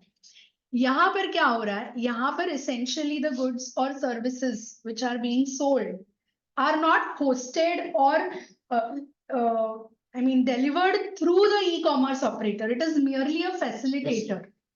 उसने लिस्ट दी है तुमको, राइट? तुमको इंडिगो जाना है, तुमको विस्तारा जाना है, इज योर कॉल. तुमको हयात में रहना है या तुमको लेमन होटल्स में रहना है, is your call. It is just facilitating this. These services are not provided on its platform, or they are not like goods. They are not hosted on its platform. So then there was this difference, and that is why this question came कि whether this is really an e-commerce operator, because it is typically a meta search engine. It is just helping you search like Google, right? But the difference is you are having a well-founded contract with people who are wanting to put up their services or goods on your portal. So you're kind of formalizing it. And that is why you become an e-commerce operator and you are covered by 194 or provisions. Again, there is a challenge here. Typically, when we make these payments here, I could directly pay to the airline or I could pay to make my trip. Depends. I don't know. When I'm paying, I am informed ke whom I am paying to, right? So what if most of the payments are directly taken by the parties? तो make माई trip तो कुछ collect ही नहीं कर रहा है, आप समझ रहे हो? मेक माई ट्रिप बोलता है कि मेरा टाई अप है कि मैंने हिल्टन को बोला है कि मैं इतना सर्च, मेरे सर्च इंजन में से तुझे महीने का 15 बुकिंग मिलेगा, मेरा गारंटी, राइट? वो 15 बुकिंग मिलता है तो you pay me a fee of 1 lakh rupees every month. बाकी तू तेरा देख ले कितना बुकिंग्स हो रहा है, सारा पैसा किसको जाने वाला है? हिल्टन को जाने वाला है. अब इस केस में ना ये टीडीएस पे करने का ओनस किस पे है? मेक माई ट्रिप पे. पर उसके पास पैसा है क्या 1% डिडक्ट करने के लिए? नहीं है, बिकॉज सारा पैसा तो सामने जा रहा है. तो इस केस में practically what could be a situation? See, neither have I worked on Make My Trip nor have I worked for Hilton. But what my common understanding tells me is the partner has to then remit back the amount of TDS to this e-commerce operator who will then pay it. क्यों वो पे नहीं करेगा तो liability उसका आने वाला है. So he has to ensure some way to get it paid at the due date, right? Okay. Here I would want to just discuss one ruling, because when I made this slide and then I looked at the recent rulings, there is a recent ruling which has come in the case of OYO. We're all aware about OYO. Now this ruling pertains to assessment year 14-15. तभी ये 194 नहीं था, तो उस time का आप facts सुन लो कैसे है, सेम है ये. सो ओयो का ये AY 14-15 का केस है. तो ओयो का भी होटल्स और सब ये इनके साथ जो भी रहता है, I mean these people who give their places on rent, उनके साथ एक मर्चेंट अग्रीमेंट रहता है. Under that agreement OYO guarantees for some amount which is called as MGP और मिनिमम गारंटी पेमेंट. तो ओयो क्या बोलता है कि irrespective of how many actual bookings you get because of our the channel, this much amount we guarantee कि इतना तो आपका occupancy रहेगा. So let's say I have listed my hotel on OYO. So OYO will tell me that all right, you in a month at least 10 days तो आपका occupancy रहेगा because of the efforts of advertising and all which I am putting in. Right? And अगर वो नहीं रहा तो उसके जितना जो अमाउंट है वो शॉर्टफॉल मैं बेयर करेगा, उतना आप मुझे पैसा कम दो. So that is why it's called as a minimum guarantee payment और something like that. Now in OYO's case the department made disallowance under 40A2 saying that कि तुमने ये मिनिमम गारंटी पेमेंट पे कोई TDS डिडक्ट नहीं किया. सो समझो एक आध होटल अनऑक्यूपाइड रहा होगा, तो OYO was required to make good that loss of 10 days whatever was the MGP agreed. वो पेमेंट पे उसने TDS डिडक्ट नहीं किया. इनकम टैक्स डिपार्टमेंट ने बोला कि ये MGP जो है it is like 194C. Okay, because it is work which is done, you are guaranteeing them that there will be occupancy of these many days at least in because of you. तो they said 194C liable था और किया नहीं. अभी वो case I think tribunal तक गया वो. यस, ट्रिब्यूनल का रूलिंग है ये, दिल्ली ट्रिब्यूनल का रूलिंग है. And उसमें इन्होंने बोला कि whatever this merchant agreement is saying कि this is the shortfall which OYO will bear, that is not in the nature of any kind of work, first of all. Okay, so 194C is not going to cover it. So OYO was right in not making any kind of TDS on this amount. Everybody gets know what I'm trying to say. So that time we did not have 194O in picture, right? And maybe OYO was not an e-commerce operator as big as then that it is now. But in today's situation, if this case law were to happen for an assessment year after say 2021, then there is a provision which exists to cover this, which is now 194O. Getting it, so I just wanted to put forth the difference before you, कि what we just looked at, and this is some 5 years पहले का case law, which was in favor of assessee because there was nothing suitable to bring it into the ambit of TDS, right? So these, huh? They are guaranteeing the, It's not rent, it's not rent. it's minimum guarantee. It is minimum guarantee, but it is a commercial understanding they have. Rent may there has to be use of the property or the asset which is in question. Here I am not, it's not, the consideration is not that I am getting to use your rooms for 10 days. OYO MGP पे करेगा तो ऐसा नहीं है कि OYO का कोई staff उधर जाके 10 दिन रह सकता है. Sorry? Passive use of, maybe. No, it's not, they are not allowed passive use also. I can't do anything with it. It is a commercial understanding that because I'm entering into this kind of contract with you, you guarantee me that this will happen. If it doesn't happen, you compensate me for it. Right? So this was one ruling I had to discuss here. Otherwise, the case law was simple, right? I mean, this case study was simple. Okay, it's already 4:30. I didn't realize. So I'm sure we all know 194Q and 206C1H. One is TDS on purchase of goods, and the other, I mean, TDS on sale of goods and TCS in case of purchase of goods. उल्टा बोला मैंने वापस. हाँ, पहले सही बोला. So both are mirror sections, right? Section सबको पता है तो मैं उसके प्रोविजंस पे नहीं जाऊंगी, खाली एक बार हम थ्रेशोल्ड और सब देख लेते हैं. इतना माइंड में we will hold that 194Q precedes 206C1H. माने दोनों सेक्शन अगर कहीं साथ में आने की संभावना है तो preference is always for 194Q. अब इसमें ज्यादा इश्यूज नहीं है, आए तभी बहुत हल्ला मचा था बिकॉज बहुत बड़े बड़े टाइप ऑफ एसेसीज को ये एप्लीकेबल होता है और एक पिद्दू सा अमाउंट है जो आपको बाय वे ऑफ TDS या TCS करना है.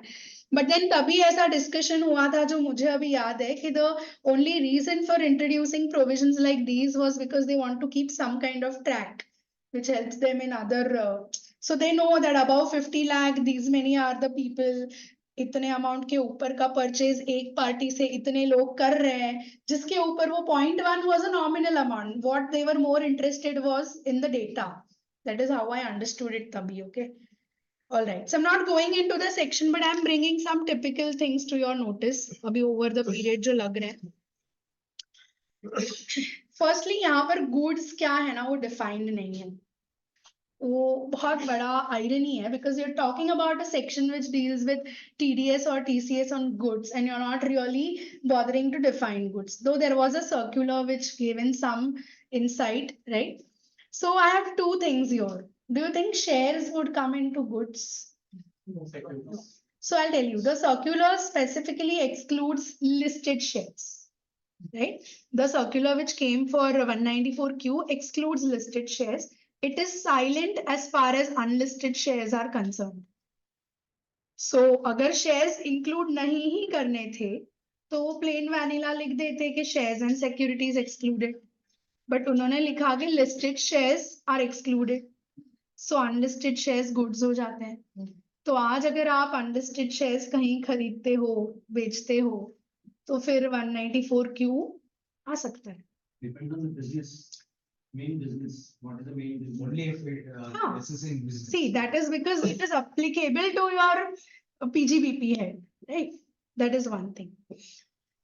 Since you said if it is related to business, there are at times wherein, you know, you have these kind of situations like you're buying back shares or you're reducing your share capital. Unlisted shares है, दो company है, से मेरे company का कुछ shares ये madam के company के पास है. Today I decide to buy them back from her or bring a reduction in my authorized share capital, paid up share capital. तभी मैं कुछ वापस परचेज सेल होता होगा शेयर्स का, वो इसमें आएगा कि नहीं. That is not again my business, right? That's my investment activity now. But there's a gray area, I feel. It just struck me because you said related to business. So yeah, I could take a stand that it is not predominantly my business, but still I wouldn't be very sure because there's nothing foolproof to safeguard me from that. That's one thing. But when in private limited, it is also unlisted company. Yeah. Even limited company are also unlisted, mostly having a person shares. Huh. That is all person. This is not a business. No, if I'm in the business, if it is my activity only to buy and sell shares, then See, huh. yeah, in that case, okay, if you are carrying on business activities of the sale of shares, trading. Dealing.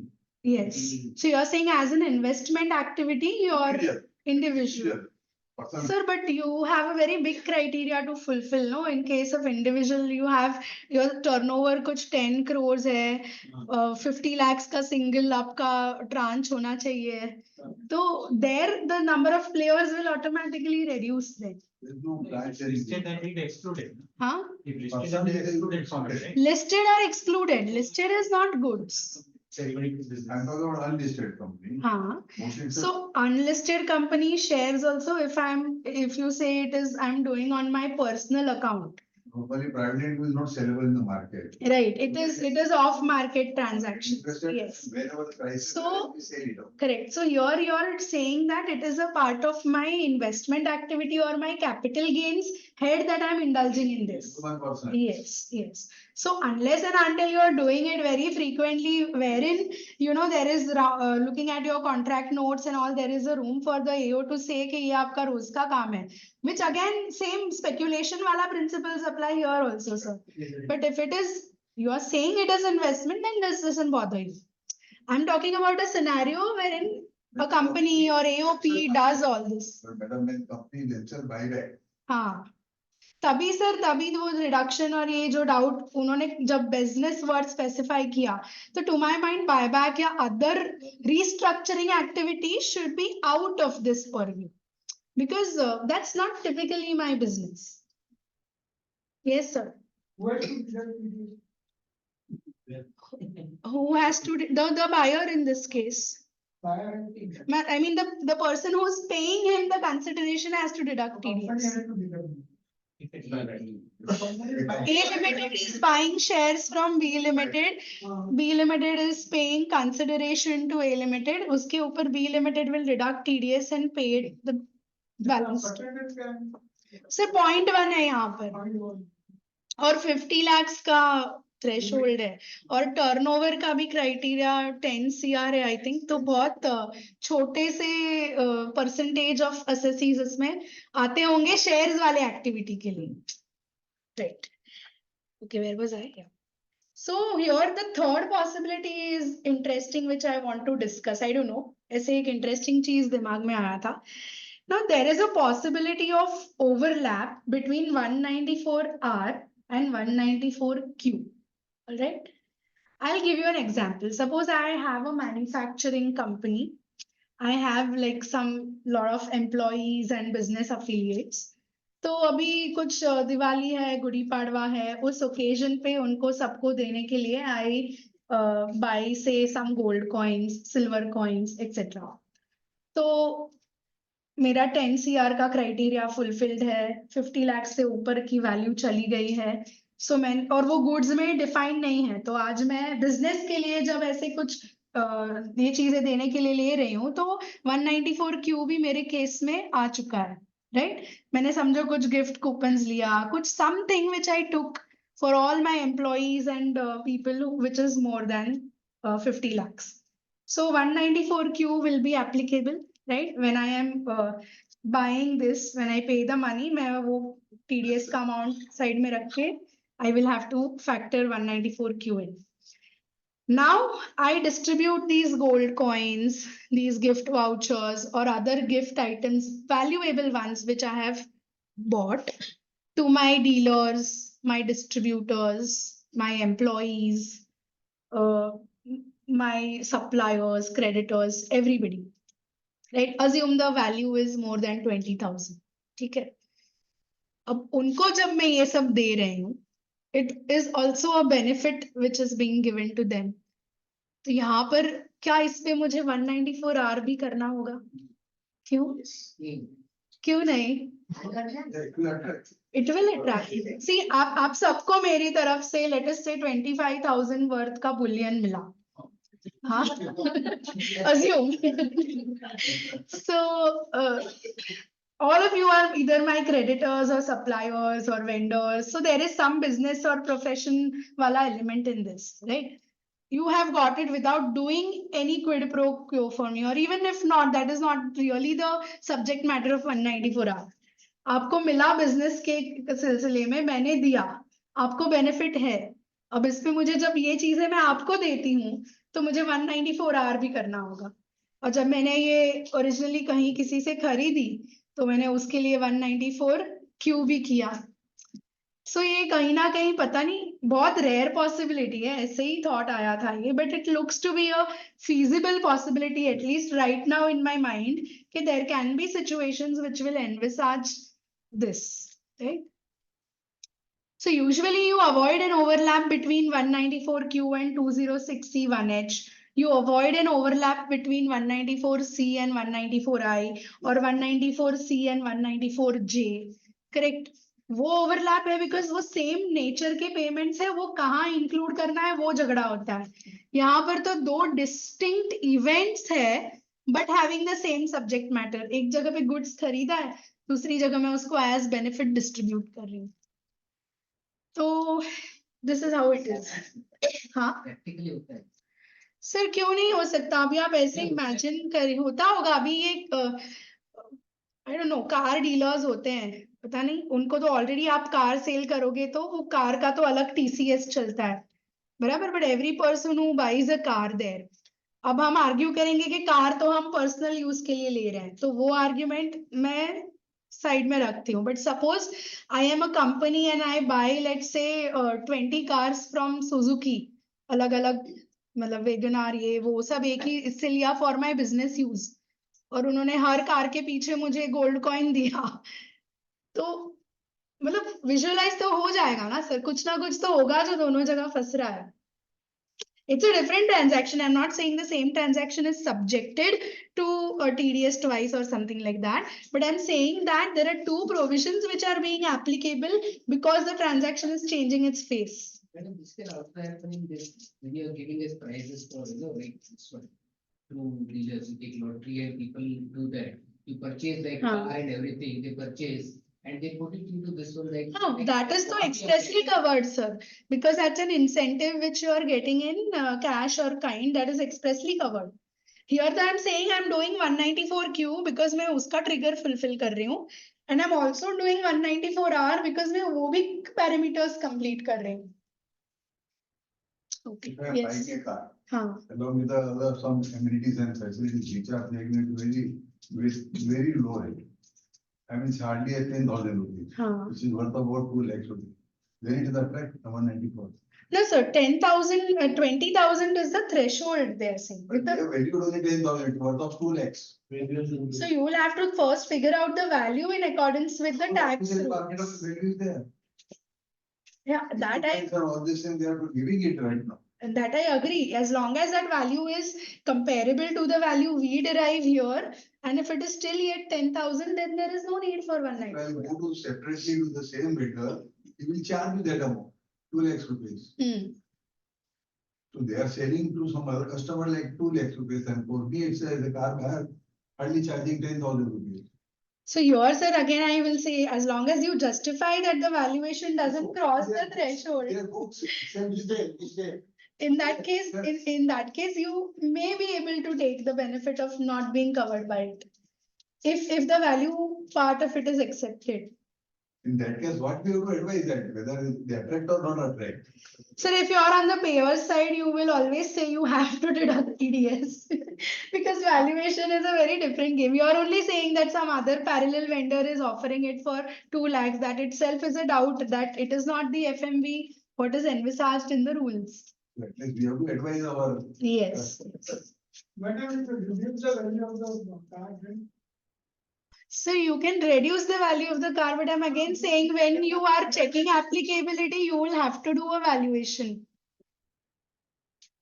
There will be small challenge in this R and Q. Yes. Expense getting debited only once. Huh. We have to. That is what I was so the other person has to show it as his income. I have to, Might get only once. once it will be deducted. Even here also, you know, So this is all imagination on slides. Now we'll start seeing all this after 1 more year possibly. I'll skip this, okay, because VDA तो कुछ अब तक notify हुआ नहीं है. I would like to go on the compounding and prosecution part. Right, this is VDA अभी कुछ उन्होंने officially बोला नहीं है, so it's just like beating around the bush. तो 1% TDS है resident payees के लिए and for transactions which are carried out on exchanges. Okay. We go to the next part of the lecture now, which is the prosecution and compounding part. So I was thinking कि only 3 sections है, so time बहुत ज़्यादा बच जाएगा. But you all have been so interactive and it's been so nice कि now I am worried I should not fall short of time.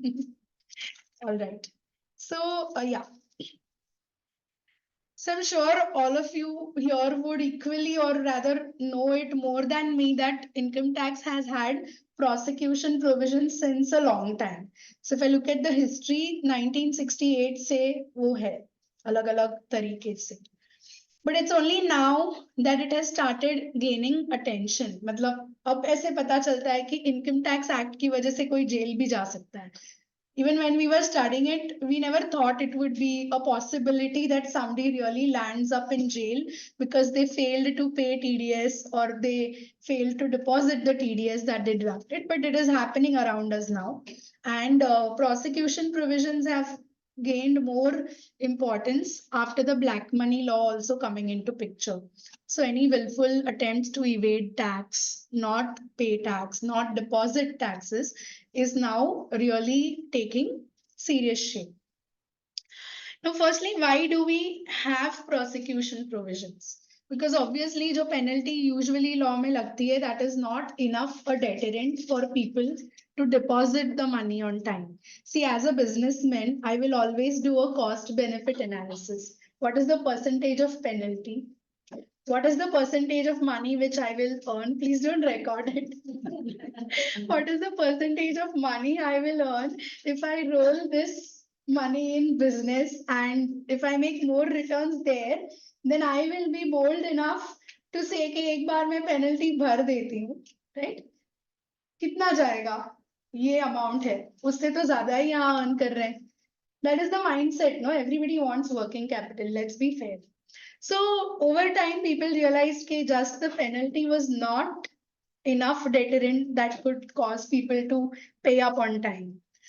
Plus prosecution से डर रहता है कि यार पकड़ के ले जाएंगे. So that makes administration effective. So there is this chapter which now provides for your prosecution in case of tax evasion and compliance, non-compliance. I'll just give you a brief 1 or 2 minute history. He's the next speaker. Okay. No problem, sir. Oh, no worries. He's already here. Ajay, he's already here. Oh, I think, okay, I acknowledge your presence, sir. So, the prosecution provisions, if we look at the history, since March 1968, it is there, but तभी सिर्फ fine था. 1st April say they brought in 276B, जिसमें there is a possibility of going in jail. So it was imprisonment plus levy of fine. March 89 tak, it was the case that 276 was applicable for both, even when there is a delay to deduct the TDS and also when there is a delay in depositing TDS. But here delay in deduction की वजह से बहुत सारे लोग फंस सकते हैं ना. चोरी कब है? जब आपने किसी का पैसा unjustly यूज किया. आप डिडक्ट करने में डिले हो गए, that's not as grave as an offense as the case that you have deducted the money and you're using it but not depositing it. So from April 1989, 276B will now cover prosecution only in cases where there is a delay in deposit. Okay, delay in deduction nikal gaya. So this is how the history is since 1968 se abhi tak. Now all are in the danger of being prosecuted. So any person who is committing this offense, individual hai वगैरह तो company के case में every person who is in charge or who is responsible, like directors हो गए, managers हो गए, principal officer जिसको हमने define किया है, they are they are covered within that for people who could get prosecuted. Here there is again a case law, which is not in this slide, but I would ask you, would an independent director be at the risk of being prosecuted here? So there's a company, it has directors, right? So वो directors जो working directors हैं, executive directors हैं, वो तो principal officer में है ही. What about an independent director? There is a 2023 ruling only of this matter. क्या independent director भी प्रोसिक्यूशन के लिए लायबल हो They are सकता है? not, because they are not working day to day. Okay. They are only like attending. So, yeah. So your Doing any affairs, that was the question. So here what the law has said is, if they are made aware or if they are notified that they are counted as a principal officer for these purposes, then they could be made liable for prosecution, but they have to be aware. Me not knowing that I was responsible for this or that I was a principal officer for this company, and then you bring along prosecution notice for me will not stand in the course of law for an independent director. Because usually what is the understanding? That independent director is not really working for the company unless he is made aware about it. Yeah, where means what? Just merely. He has to be given a notice. Pehle, when he is appointed, he has to be notified that you will be considered as a principal officer. Responsible for the Yes, task. yes, this Responsibility is, has yes, to be yes. Okay. Then so all offenses here, okay, most of these sections, they are non-cognizable. Matlab, if there is a police officer coming to arrest you, he should have a warrant. At least utna unhone rakha hai. So usually prosecution ka jo procedure hai, it's not really put down in the Income Tax Act. It is as per the Code for Criminal Procedure only. Wahi se hum borrow karte hain. But there are some typical points which I'm bringing out, right? Then just because you said that there was no penalty initiated, there cannot be any prosecution is not a good argument. Penalty proceedings and prosecution proceedings are two different things. You cannot say कि यार मेरे case में penalty initiate नहीं किया, directly prosecution कैसे कर दिया? You're not going to win that argument. So you can also compound the offenses under this chapter. There are various timelines for filing that application and fee. So why this has come out now is there was earlier a CBDT circular in 2019 talking about the procedure for compounding and what is the timeline, what is the percentage. In September 22, they came out with a revised circular, जिसमें थोड़ा guidelines उन्होंने यहाँ वहाँ change किया है, right? Now, this is, I'm not sure you can see it. This is typically the flow chart of prosecution and compounding, which is there. You can all have a look and I'll discuss the points after that.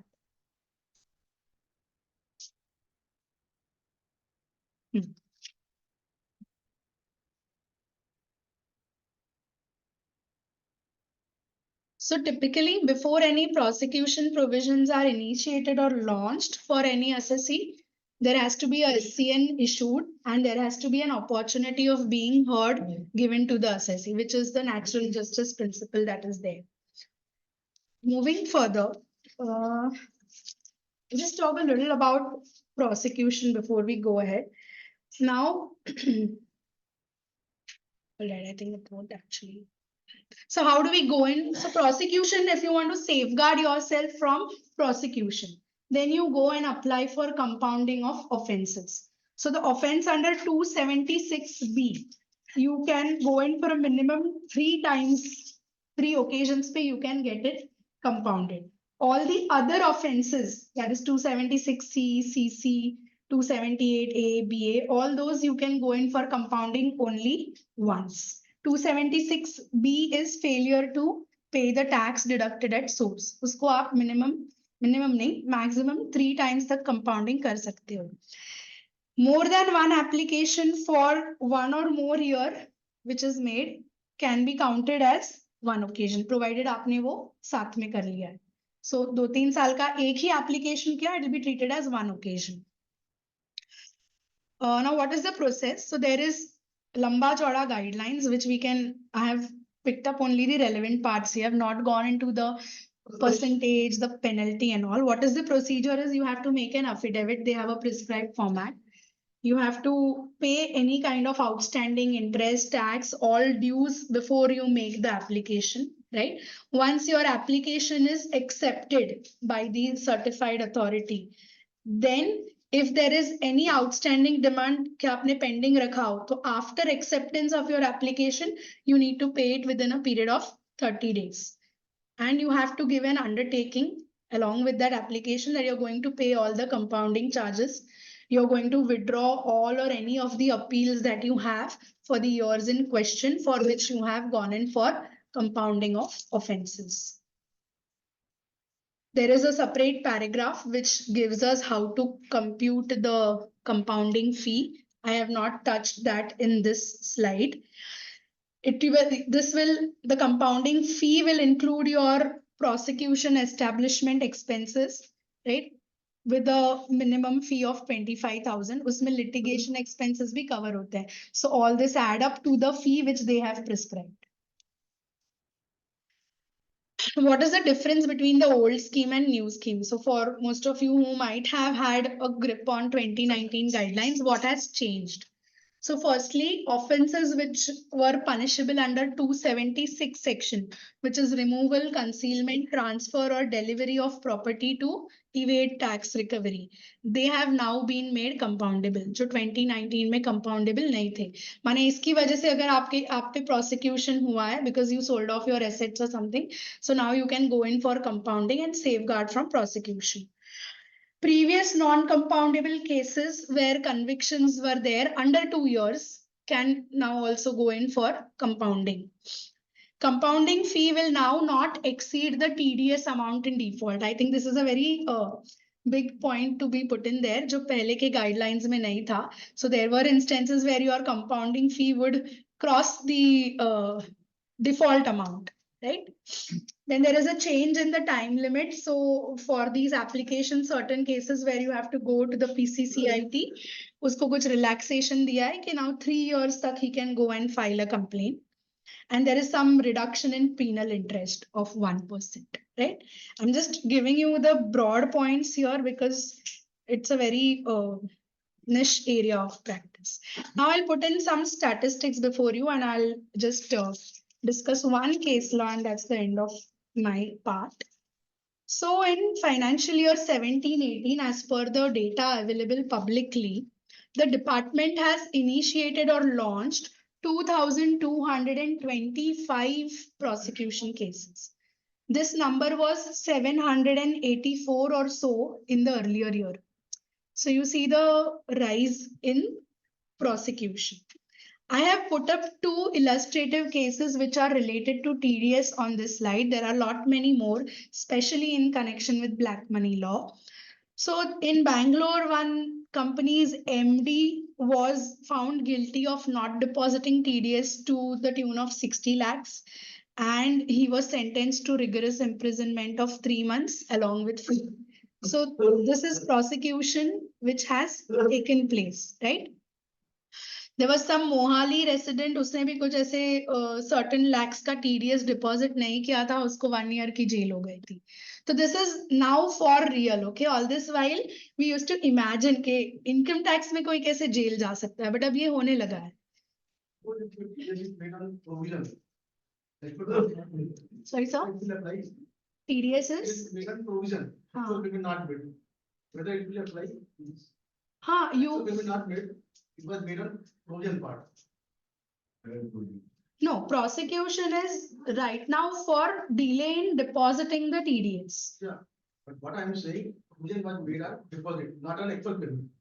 So you have not deducted anything technically, no, you have made an accounting entry. But if you go by the literal wordings of the law, it will, Yes, you made at the time of payment or credit. yes. At the time of credit it was made, but actual payment was not made because the crisis is there. So the reason you are putting this argument to me is कि actual में तो मैंने पैसा उसको ना pay किया है, तो हाँ, exactly. So but sir, जो तरीके से अभी ये worded है, it says delay in deposit. आप इसको reasonable cause में attempt कर सकते हो put up करने का, but black and white में it is delay in deposit of TDS.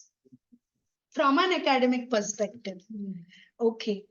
Now what I wanted to tell you one thing more is, which was very interesting actually.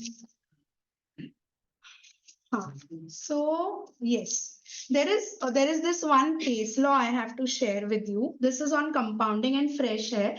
Jan 24 का ये ruling है Madras High Court का. Right, so there is a company which failed to pay TDS. Right, कुछ मतलब deduct किया हुआ TDS deposit नहीं किया. उनके directors को notices गए, who were the principal officers.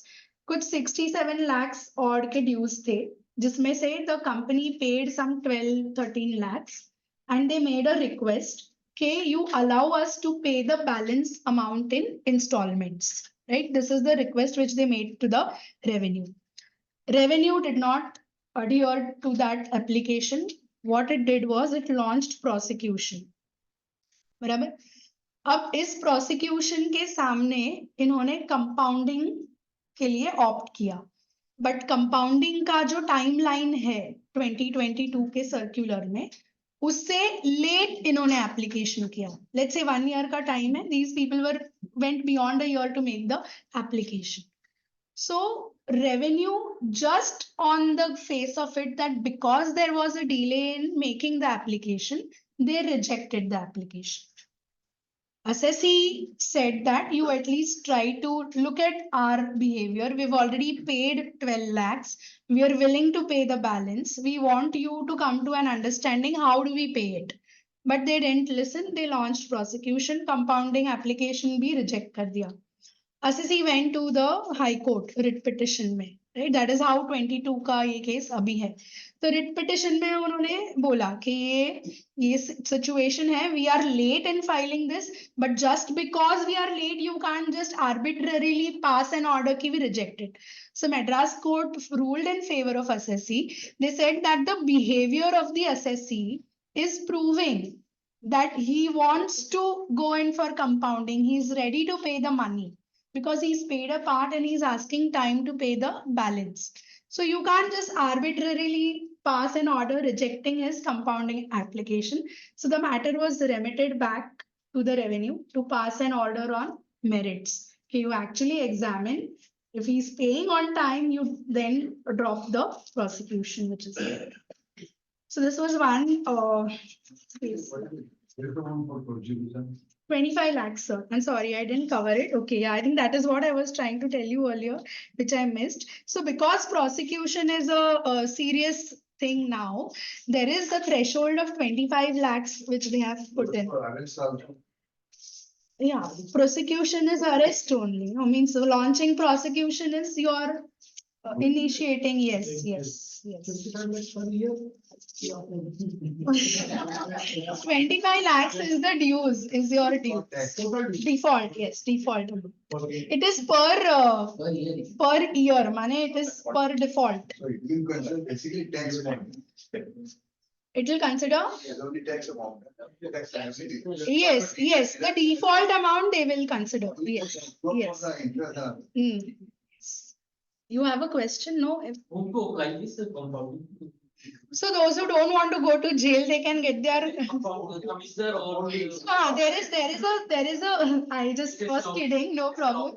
So there is a PCCIT, there is a CIT, they have defined something like competent authority in the guidelines.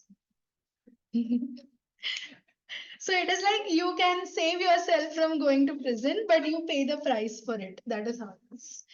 All right. Yes, any other questions? Who is the ultimate authority to send the SSC behind the bar? What about the commission? Sir, court, because magistrate of first class, tak ka to you have to go to them with the application. No, no, in my lifetime, no, this Rajesh Khanda's one lady was there. He has not put a 60 deputies. So in the Bandra court, no, I was also there. So don't have any money with him. He said that I. Acha, haan, see, this reasonable cause also I wanted to bring up in the discussion. If I can take just 2-3 minutes more. Yeah. So first of all, who is the person who decides? So I think the guidelines say that magistrate of a first class, whatever that their designation is, they are the ones who are going to try these cases. Okay.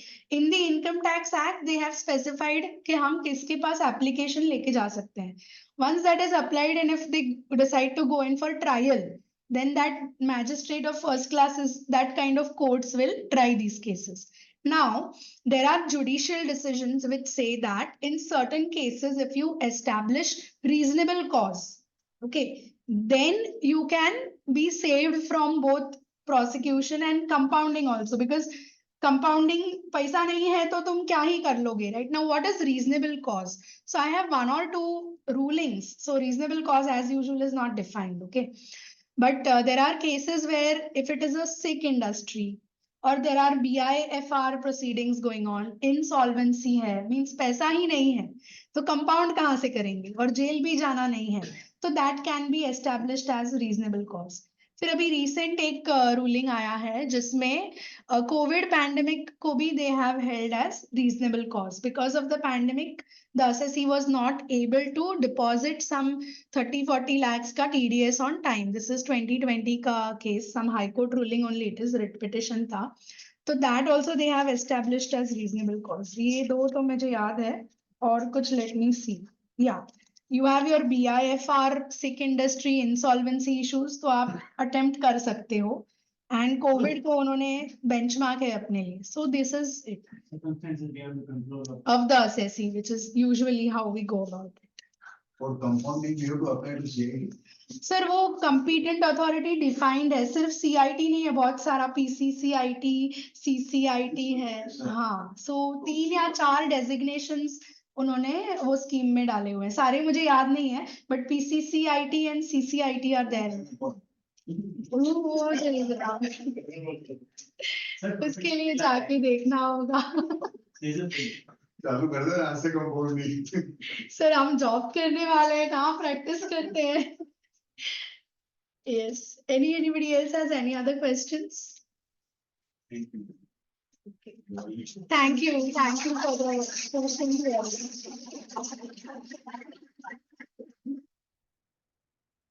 Challenge professor and company, you also one professor. You know better than a normal professor.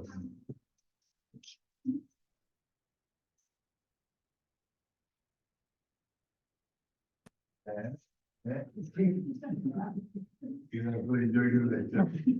And I know earlier I was on mic sound. You think of silent is not a person.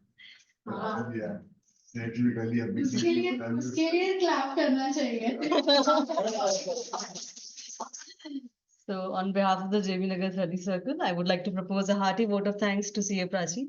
She has very well explained the concepts of TDS with live examples, making it fully interactive for all.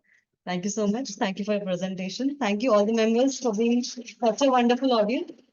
Now we take a break of 15 minutes and assemble back. Our second speaker is already here, so we can all proceed for tea and snacks. Thank you.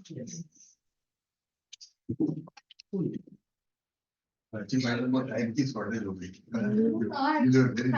Thank you.